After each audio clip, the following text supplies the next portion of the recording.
네, 4월 둘째 주 공과 교육 시작하도록 하겠습니다. 우리 둘째 주는 고난 주간 시작되는 주간이 주고 그리고 성찬식이 있습니다. 그래서 2학년, 3학년 일부 반들은 올라가는 인원들로 인해서 합쳐서 반이 공과가 진행된다는 거 기억해 주시면 되겠습니다. 그 반들을 조금 이제 유념하고서 공과를 이제 만들게 됐는데 이게 활동과 여기 활동입니다. 활동과 나눔이 있는데요. 이 부분들 그리고 공과 시간 자체가 좀 길어졌습니다. 우리가 활용할 수 있는 시간이 많고요. 예배는 약 45분 정도 전후 해가지고 12시 45분 전후로 해서 조금 일찍 끝나게 되거든요. 40분에서 45분. 그래서 공과 시간이 조금 더 확보가 됐다는 걸 염두에 두시고 이 공과를 준비해 주시면 되겠습니다. 자, 먼저 들어가기는요, 예수님과 관련된 단어 가지고 빙고 게임 하겠습니다. 세 줄 빙고 먼저 이렇게 해주시면 되고, 아이들과 조금 더 예수님에 대한 폭넓은 생각으로 좀 이어갔으면 좋겠습니다. 우리가 왜 이 고난주간 부활주의를 중요하게 생각하는지, 이것이 우리에게 어떤 의미가 있는지, 그리고 예수님의 십자가 죽음이 나와 무슨 상관이 있는지 계속 예수님과 이 고난, 십자가 계속 생각해 보면서 이번 한 주간 또 이제 필사로 묵상하거든요. 그 부분과 또 연결해서 예수님을 더 이제 생각해 보는 시간이 되었으면 좋겠고요. 이 활동 통해서 특별히 반들이 또 합쳐지면 분위기가 조금 더 어수선해질 수 있는데, 자, 이 빙고를 통해서 조금 더 밝은 분위기로 공과를 시작해 주시면 어떨까 싶네요. 활용해 주시고 이렇게 들어가시면 되겠습니다. 자, 본문은 마태복음 3장 1절부터 3절이고요. 짧은 본문인데 이 본문 통해서 예수님이 이 땅에 오신 이유가 무엇인지를 우리 살펴보고자 합니다. 마태복음 3장 1절부터 3절은 세례 요한의 등장인데, 세례 요한이 등장한 건 이제 말라기 이후 400년의 암흑기가 있었죠. 이때를 이제 신구약 중간기라고 합니다. 신구약 중간기입니다. 신구약 중간기 동안에는 이제 성경에서도 어떠한 언급도 기록되어 있지 않고, 언급도 하지 않고, 역사적으로도, 그리고 하나님께서도 이때는 마치 침묵하시는 것 같았다라고 해서 암흑기, 침묵기라고 하죠. 자, 근데 이 400년의 침묵을 끝내고 하나님의 메시지를 선포한 인물이 누구였냐? 바로 세례 요한이었다라는 겁니다. 자, 그럼 세례 요한이 이 침묵을 깨고 나서 광야에서 무슨 하나님의 메시지를 선포했을까요? 자, 1절과 2절에 나와 있는데요. 1절에서 광야에서, 유대 광야에서 선포했다. 무엇을 선포했냐? 회개를 선포합니다. 회개하라, 천국이 가까이 왔느니라 라고 해요. 침묵을 깨고 나서 처음으로 등장한 메시지는 바로 이 회개에 대한 선포였습니다. 자, 지금으로 치자면 이 회개에 대한 선포, 우리도 종종 이렇게 보게 되죠. 예수, 천당, 불신, 지옥 해가지고 앞뒤로 옷도 입으시고 큼지막하게 플랜카드처럼 또 붙이고 다니시면서 회개하십시오, 천국에 가까이 왔습니다 막 하시는 분들이 있는데, 자, 이때 세례 요한의 이 선포가 그들에게 있어서, 그 당시 사람들에게 있어서 어떠한 느낌이었을까를 한번 상상해 보면 좋을 것 같아요. 이 제목이죠. 자, 오늘 이 주제입니다. 겁주는 게 아니야. 자, 회개하라는 것에 전제가 되어 있는 게 있습니다. 우리는 죄인이라는 겁니다. 그리고 이 말을 듣는 이들이 죄가 있다는 걸 전제하고 있는 거예요. 그러니까 당신들 죄인이니까 그 죄 회개해야 됩니다. 용서를 구해야 됩니다라는 선포입니다. 자, 이게 사실 쉽지 않아요. 누군가에게 당신 잘못한 거였죠, 죄인입니다, 당신 회개해야 됩니다 라고 하는 게 사실상 정죄의 느낌이고 강한 어조가 들어갈 수밖에 없죠. 제가 이 유튜브, 이 기독교 영상에 대한 유튜브를 보면서 그런 댓글이 있는 걸 봤어요. 교회가 자꾸 저한테, 교회 다니는 사람들이 자꾸 저한테 죄인이라고 하는데 이거 고발할 수 있냐라는 살짝 이제 농담도 섞인 이 댓글이긴 했는데, 충분히 그럴 수 있다라고 여겨집니다. 왜냐, 갑자기 뜬금없이 당신들 죄인이니까 회개하라고 하는 거잖아요. 죄인은 죽을 수밖에 없다고. 죄인은 지옥에 간다고. 그러니 회개해야 된다고. 예수 믿고 천국 가야 된다고. 전혀 믿지 않는 이들의 입장에서는 이게 조금 폭력적으로 들릴 수도 있죠. 자, 그걸 우리 한번 상상해 보는 겁니다. 세례 요한이 하나님의 침묵을 깨고 400년 만에 선포했는데 그게 회개하라라는 거였어요. 그게 그 안에는 당신들은 죄인입니다라는 전제가 깔려 있었다는 거. 자, 두 번째 나눔 해보겠습니다. 교회 밖에서 전도하는 사람들과 그들의 메시지를 보면 어떤 생각이 듭니까? 우리가 전도하는 것도 마찬가지고 조금 이제 우리가 봤을 때는 좀 과해 보이는 분들, 더 이 강한 어조로 복음을 선포하시는 분들을 봤을 때 우리 어떤 생각이 드냐라는 거예요. 자, 이게 1번과 연결시켜서 생각해 보는 겁니다. 광야에서 세례 요한이 선포했을 때 당시 사람들은 어땠을까를 같이 한번 생각해 보면 나눠보면 좋겠습니다. 자, 이것이 어디로 가는지를 한번 볼게요. 3번, 성경은 회개를 선포하는 세례 요한이 어떤 역할을 감당하는 사람이라고 말하고 있는가. 자, 3절을 보면 주님이 오실 길을 예비하라, 준비하라 라고 말하고 있죠. 이사야 말씀을, 구약의 말씀을 인용하면서 3절에서 세례 요한이 주의 길을 준비하는 자, 즉 예수님의 오심을 준비하는 자라고 말합니다. 자, 그럼 예수님이 오셔서 무엇을 하시는 걸까요?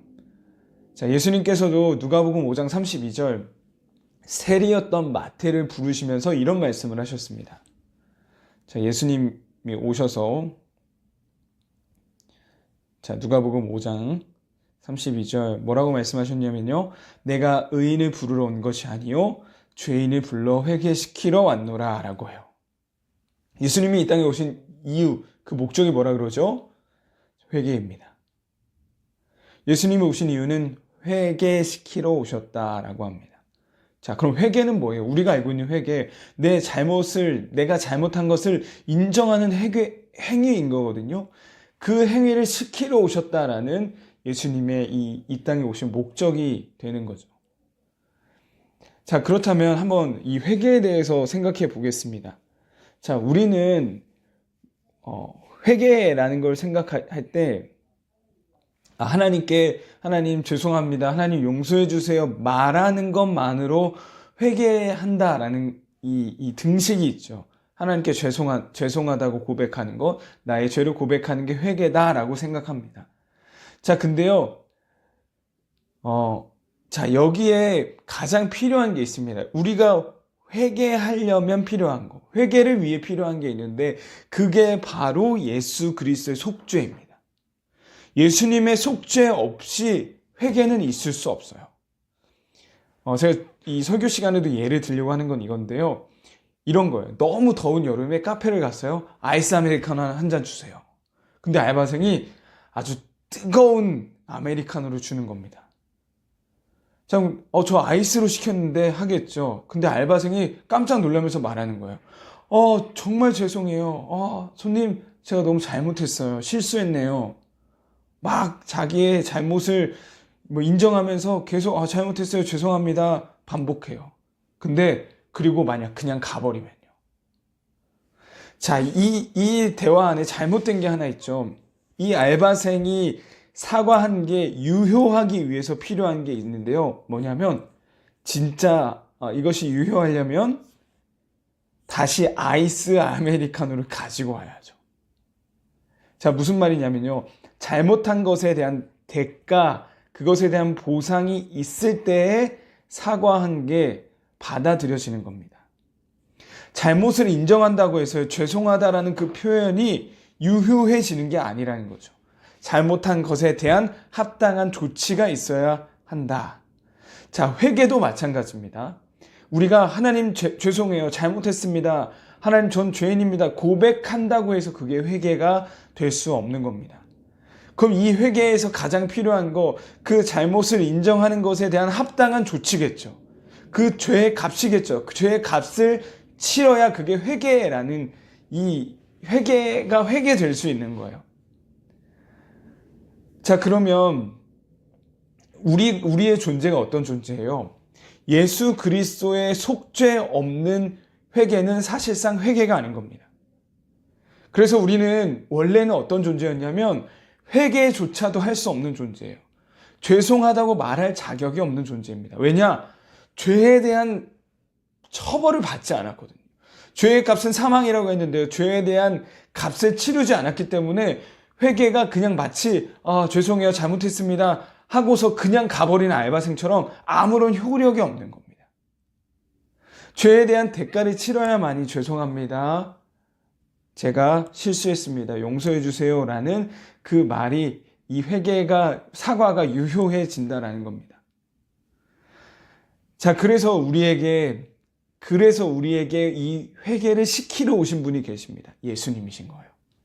그래서 예수님의 오심이 그래서 우리에게 중요한 겁니다. 예수님은 우리를 위해 대신해서 죄의 값을 치러주셨고, 그 죄의 값을 치러주셨기 때문에 무엇이 가능해진 거예요? 회개가 가능해진 거예요. 보상을 예수님이 치르셨기 때문에, 형벌을 대신 예수님이 받으셨기 때문입니다. 자, 그래서 십자가로 인해서 그래서 우리는 이 회개라는 것이 가능해졌다라는 걸 기억해야 될 것입니다. 회개조차도 할 수 없는 존재였는데 예수님이 이 십자가를 통해 대신 속량하셔서 죄에 대한 값을 치르셔서 우리가 회개할 수 있는 존재가 되었습니다.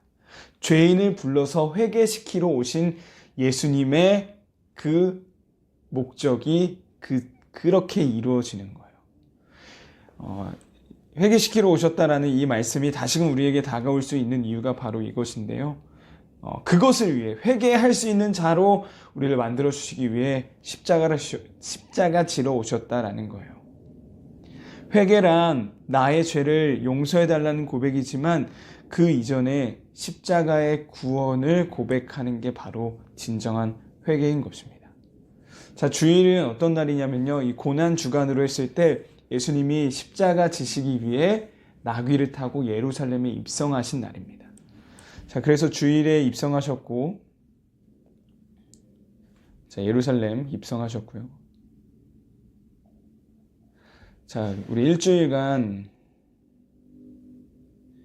예수님의 행적을 따라갑니다. 월요일부터 토요일까지 그날 이걸 다 다룰 수는 없어요. 그 중에 제가 좀 더 중요하다고 생각하는 것들, 그리고 그거에 대한 설명과 메시지를 같이 좀 짧게 담았는데요. 그것을 가지고 예수님의 이 여정을 같이 걸어가 볼 거예요. 자, 예루살렘에 왜 입성하셨습니까? 십자가 지러 입성하셨어요. 죄인을 불러 회개시키기 위해서 이 예루살렘 들어가신 겁니다.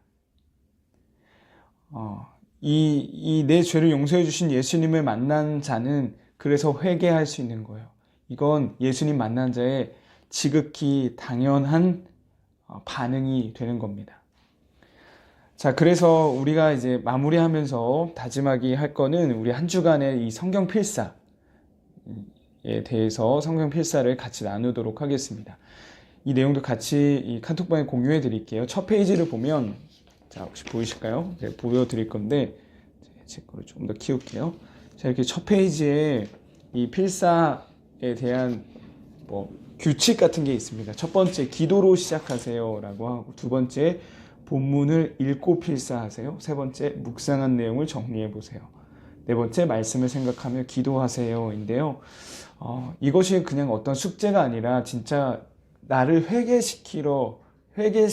수 있는 존재로 만들어 주시기 위해 이 땅에 오신 예수님, 그 예수님과 함께 걷는 여정임을 기억하면서 기도로 이 필사를 시작하면 좋겠고, 본문을 읽고 따라 쓰면서 예수님의 행적을 따라가면 좋겠고요. 이 밑에 보시면 묵상과 기도에 대한 내용들이 나옵니다. 묵상한 거, 느낀 점, 결단한 거를 적는 이 란이 있고, 그 옆에는 기도의 제목들을 적는 란이 있습니다. 자, 이것들을 우리 마지막 다짐하기 위해서 우리 친구들에게, 학생들에게 설명해 주시고, 이거 먼저 읽고 그 뒤에 어떻게 하면 되는지를 설명해 주시면서 이 공과를 마무리해 주셨으면 좋겠습니다. 자, 우리 이것으로 4월 둘째 주 공과 교육 마치도록 하겠습니다.